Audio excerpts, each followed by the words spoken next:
Thank you for watching the 2020 Gridiron, sponsored by the Northwest Arkansas chapter of the Society of Professional Journalists.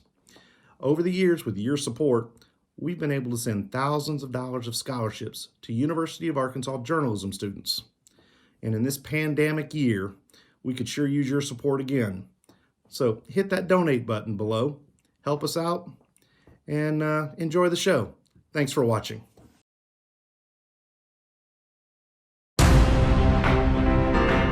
Good day from my home studio, just around the corner from the half bath and the utility closet. I'm Chris Wallace, and this is the quarantine version of Northwest Arkansas Gridiron's Timely News Update, where viewers can drink at home just like they do at the Rogers Theater seats. And you don't even need a designated driver or to stop at Macadoodles. I'm Norah O'Donnell. One word of warning. Timely News Update adheres to all Centers for Disease Control guidelines, and we will not be responsible for any computer virus you may acquire. Our top story at this hour, Governor Asa Hutchinson reveals his plans after leaving office. He hopes to take his shot at joining the touring cast of Hamilton. Forecasters say that the Saharan Desert dust storm that covered northwest Arkansas last summer might be coming back. Here's a look at the situation with Update's chief meteorologist, Cirrus Cloudburst.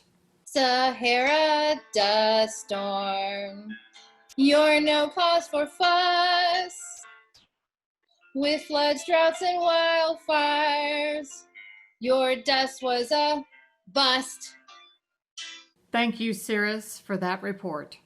Oak Lawn Park in Hot Springs isn't going to try to attract crowds to the races during the pandemic, so it's decided to take the action straight to people sheltering in place. While research continues into a COVID vaccine, scientists today announced they have developed an inoculation to prevent another condition that troubles the U.S., stupidity.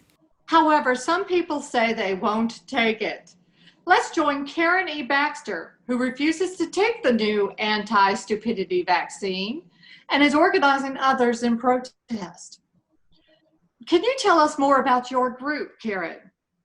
Our movement is about a basic American right. A basic right, I see. You mean like the right of free speech? Sort of. I'm talking about the right to be stupid. I'm sorry, the right to be stupid? We believe making stupid decisions is a basic right. As Americans, we want to be able to exercise that right freely. I'm not sure I follow. Oh, honey, you seem smart, but I'm sure you've done stupid things. Did you pay good money to go to journalism school, even though your parents wanted you to go to law school? Well, yes. See? Did you go see the Razorbacks play San Jose State in football last year? That was a home game, right? I think I did. Well, that would be another example. Not so much on your part, but someone in higher education agreed to pay $1.5 million to the team we brought here to beat us. Well, you do have a point. Exactly. We all do stupid things, and we in the pro-stupidity movement don't want that taken away from us. Well, you've certainly given us some things to think about, Ms. Baxter. I am a little bit relieved. I thought you were going to say that vaccinations were an excuse to microchip everyone. Oh, honey, I'm stupid, but I'm not crazy. And now, the Rutledge Report, brought to you by me, Attorney General Leslie Rutledge. Hi, I'm Leslie Rutledge, your Attorney General, and this is the Rutledge Report. I'm here to tell you that the Office of Attorney General Leslie Rutledge is here for you, Arkansas citizens. As your Attorney General, I, Leslie Rutledge, am committed to protecting you from scams, Medicaid fraud, and dangerous liberal Democrats by attending Republican fundraisers as often as possible. And I will protect you against relatives of high-ranking officials using their connections and name recognition to seek higher office that rightfully belongs to me. You. Remember, I, Attorney General Leslie Rutledge, am working for you. This has been the Rutledge Report, starring Attorney General Leslie Rutledge, brought to you by the Office of Attorney General Leslie Rutledge, and paid for by the Arkansas taxpayers. Wearing or not wearing masks has become a political issue, perhaps fearing repercussions from the president. Public officials recently attempted to blend in while slipping through the state capitol.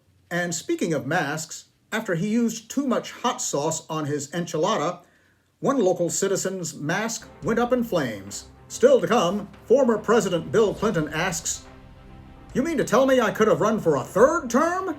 And Bernie Sanders reacts to Biden's suggestion that Sanders serve as United States ambassador to Wall Street. And now, this. This is the the Attorney General's Office report. Hi, I'm Andy Priest, spokesman for the Attorney General Leslie Rutledge's office.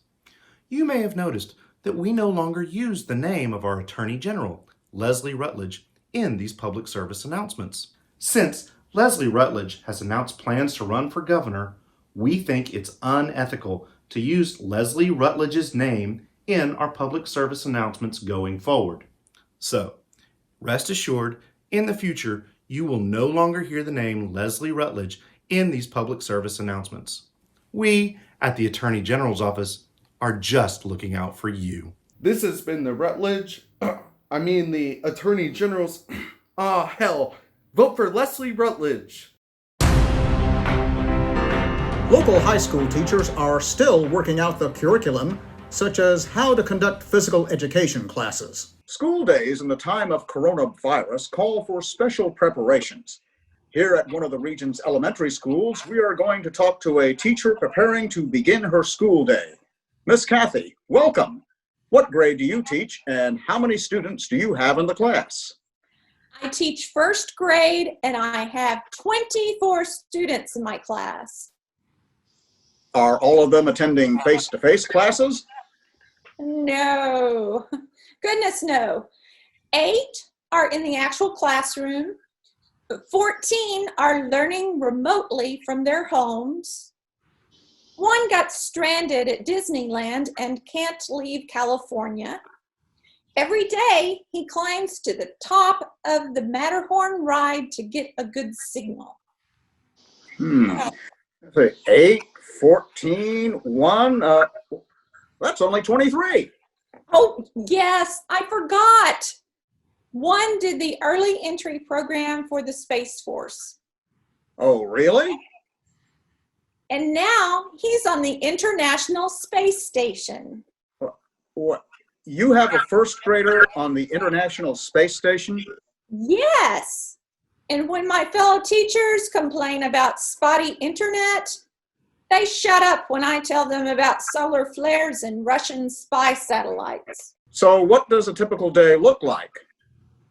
Well, it takes all of us longer to get ready for school these days. We have to do our home testing and put on our PPE. What other kind of supplies do you use?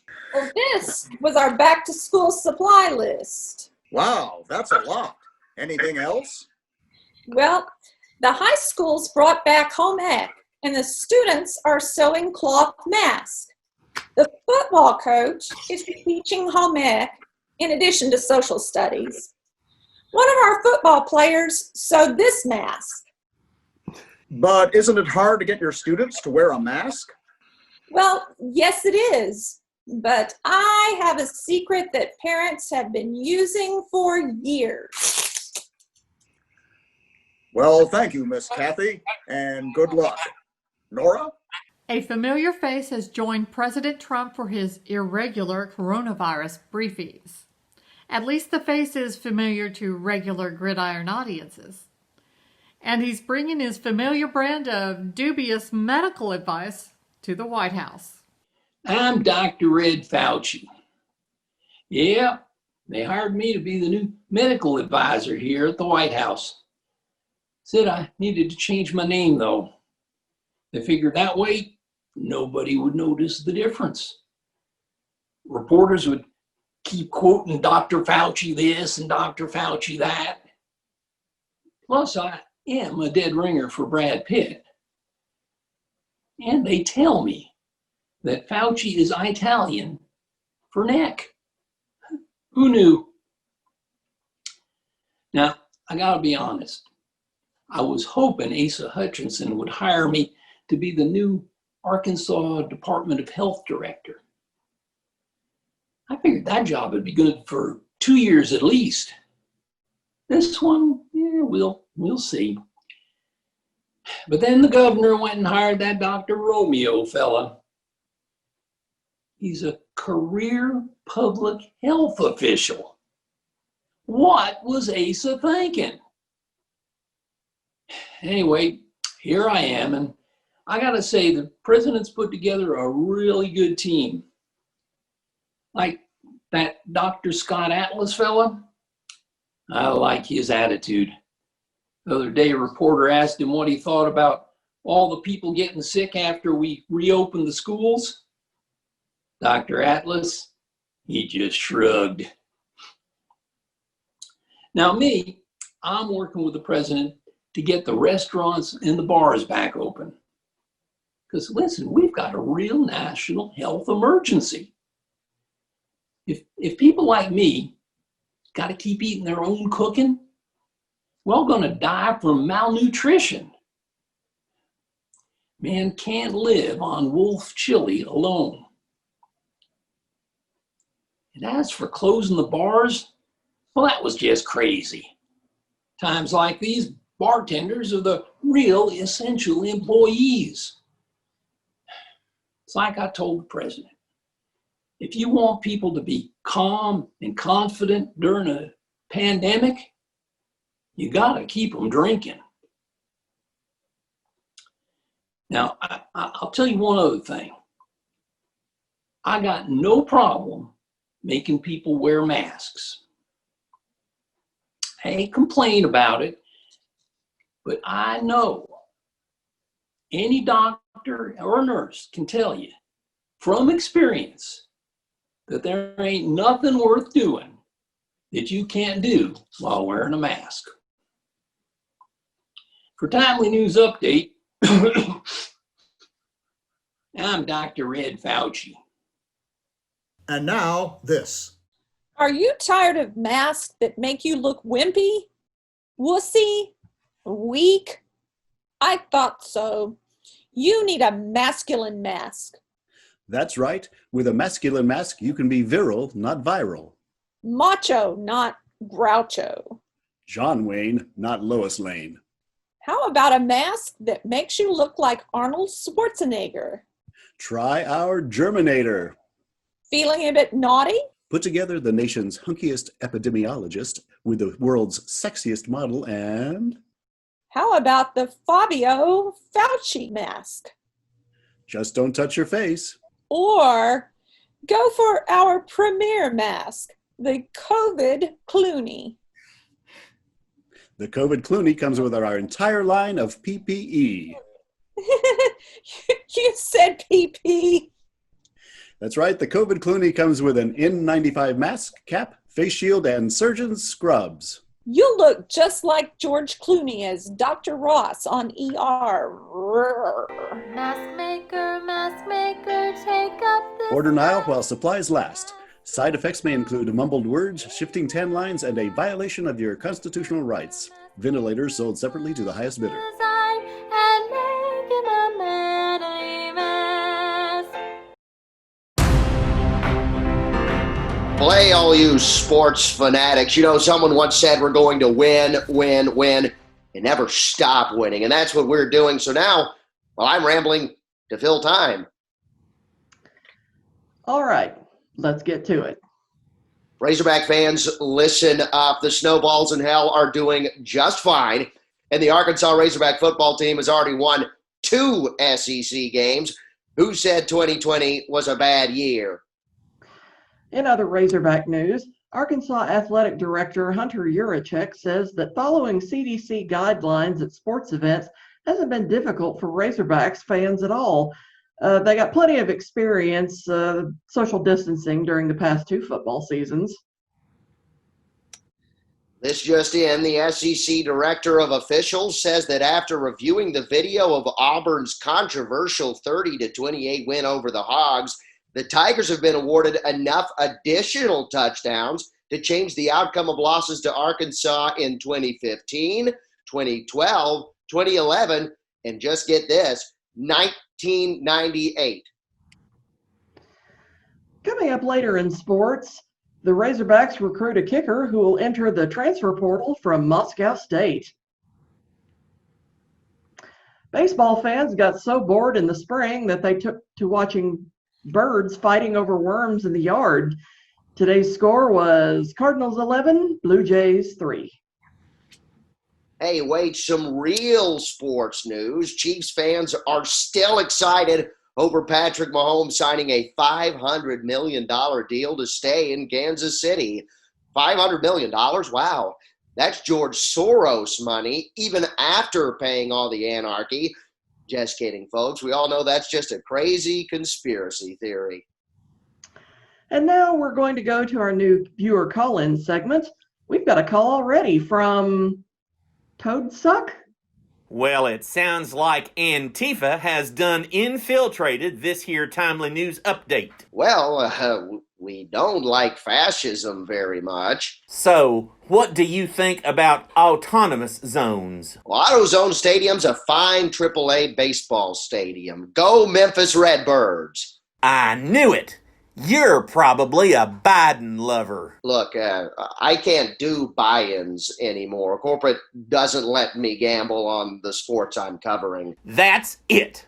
Talking about gambling is the last straw. You demon-crat Antifa terrorists, I'm calling the FCC to take you off the air. Oh, yeah? Well, you can just... What? We're back? Sorry. Okay. The city of Springdale is finishing its new police station and city hall renovation, but officials realized that the complex needed an annex for the animal control department, and they quickly got this facility built behind the main complex.